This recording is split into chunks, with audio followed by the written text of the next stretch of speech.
CHICKEN. Use the code CHICKEN in the shop. Hey guys, the Chicken is here back today with another Boom Beach video. In today's video, guys, made it up to rank 20, which is good for right where we're at this point in the season, which not much time left. We've only got like 48 hours to finish this thing off. So we're going to go over some of the ending goals and just basically what's working for right now. Everything that you guys need to know moving forward over the next, over the final weekend of Season 56. And we got to prep. We got to get ready for Season 57, guys. Remember, as soon as Season 56 ends, there's not a 1 week break. There's not a 1 day break. There's a 1 hour break between seasons. So as soon as it ends, the next one starts, and we got to get ready to go. I will be streaming Monday around the same time, 4 or 5 a.m., something like that, as season 57 begins. But we still obviously have some work to do on season 56. So let's dive into that right now. So made up to rank 20. Here's the base. It's nothing special. It's nothing special, but we're very close to getting shock launchers. So first I'm going to back it up a bit. I'm not going to talk about what we're about to do. I'm going to talk about what we did to get us here. Now, this was a very difficult push. None of these days, really, of this season have gone by where it's like, oh, it's like, you know, I won 12 in a row. Like, you know, like, yo, I just got this sweet unlock and you know, we're crushing it. It has just been nothing. But 50-50, win-loss, win-loss, win-loss, win 2, lose 1, win 2, you know, lose 1, lose 3. Like, it's just been very difficult. Now, the saving grace of the season is that the attacks are very quick. So as long as you can mentally stay in the game and breathe and have patience, you know, you'll be able to pull it out eventually. So I like this base better. I was running the one that had the engine room up top over here before. And I found that just some people, like, most bases are like that. So they got very used to taking those ones down. This one's a little bit weird. I actually didn't copy it. I just kind of, you know, put my own spin on it. I don't want to say I made it myself because there's a million bases out there like this. But, yeah. So the idea is with the mortars, that gives us a little bit more breathing room on defense, so we don't have to cover all the engine rooms in mines, and we can spread out our mines a little bit. So I still think mortars are a really good pickup, no, regardless of where you guys are at during the season. They've definitely helped me, you know, slow down a little bit. I still get the odd crazy time of, like, you know, 315 to 320. It's pretty few and far between at this point, but some guys are able to pull that off. Look at that beautiful matchmaking. So yeah. Anyways, let's get into the tech tree. So what we did today, we made some changes today. I spent some tokens. So we got shock bombs to tick 5, so we maxed those out. I brought up flares to 4 because there was just too many times where I was flaring early, and then I was like having to reflare. The flare was like just on the edge of expiring, so getting it up to 4 means that we don't have to worry about the flares expiring anymore. We've still skipped sniper towers for now. We'll probably come back and get those at some point. There was some talk about riflemen, whether they're helpful in increasing the attack times. I think they would be probably better than heavies, I think. But the issue is, actually I think they would definitely be better than heavies because, I mean, there's no splash damage, right? There's no rockets. People aren't really running that. There's more of them, so they'd probably take over more mines.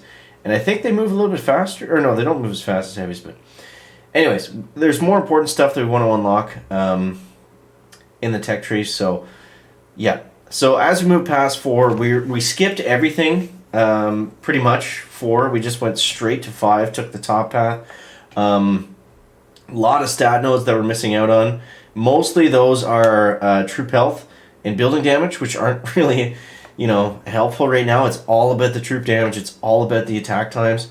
So our next chest, we're going to get shock launchers, and then we'll get those up to tick 4.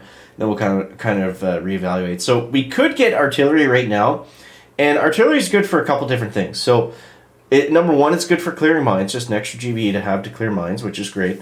Number 2, you can take out some defenses like these ones, and then you can critter engine rooms out of the way early. So yeah, a couple different benefits to those. But I'm thinking, and this is tricky, and I know I've been saying get to the heavy chopper, but from what we've seen so far, there's no issue with fizzling at all. And I think the melon bombers might actually be faster than the heavy choppers. Go figure, right?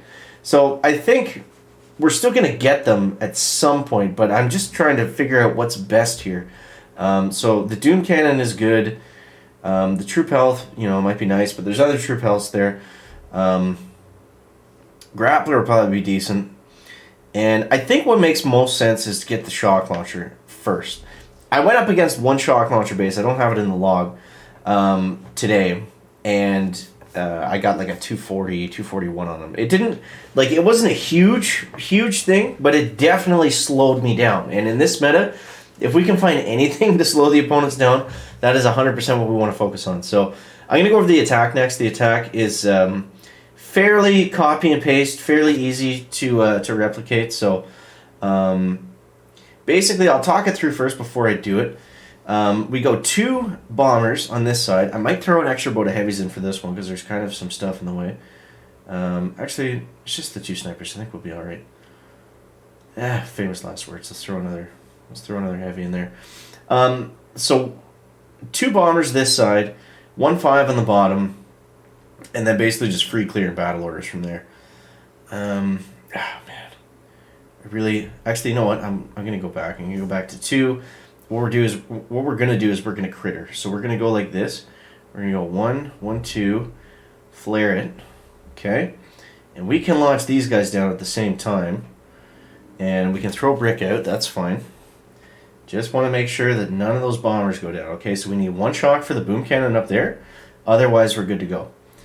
So, next thing we want to do is we want to make sure that all this stuff is out of the way. And we can throw down a shock over here. Let's go with another battle orders this side. Okay. We're going to go critters up here. Now, he's taking us down already, but we scouted pretty much the whole time, right? So that should help us out. Alright, there we go. So we're getting ready to flare at this point. We're at 316, so I mean the attack's not going amazing, but let's see. Now the key on all of these hits is really just to go as fast as possible. That's the only thing that matters, is just pure speed. If you're worried about fizzling, you're worried about the wrong thing, and you just want to get this attack done with as quickly as possible. So, not a great time, 2:53. We want to be above 3 minutes, but let's see. 2:53 is the time to beat. Oh, we got a draw against Legend Jigo. So, yeah, it's not easy, guys. It's not easy. So I'll show you my last hit. This one I think I did much better. So again, same thing. 2 bombers on the right. You get that early flare in, get some critters out to distract and kill some mines, that kind of thing. And then we're just going 1-5 from the bottom with brick. Battle orders right away. The whole key of this attack is just managing your battle orders. That is your key to victory. If you can save, you ideally want to have 2 battle orders for the very end. I think that's why we got kind of a slow time on the last one, was we didn't have any final battle orders to finish out the attack. And that kind of cost us. So you can see here, pretty well the same thing. Nothing's in the way of bricks, so we can just let them go. Sometimes you can let them free clear a little bit. I mean, you don't want to fizzle, obviously, but you should be, every attack, if there's one takeaway from this video, you should be questioning if you're going to fizzle or not. That's how fast you need to be going on these hits. If you're playing it safe, you're playing it cautious, you're not pre-flaring as stuff's about to go down, then you're probably not going to win. So you've got to kind of see the attack in advance and, matrix it a little bit. So anyways, that's what got us to rank 20. 2 days left in the season. This is craziness. But yeah, so I hope that helps you guys out. Let me know what you think down below in the comments. As always, thank you guys so much for watching. That is going to wrap it up for the video today. Make sure to leave a like if you found it interesting, entertaining, or informative. Catch you next one, guys. Checking out. Back.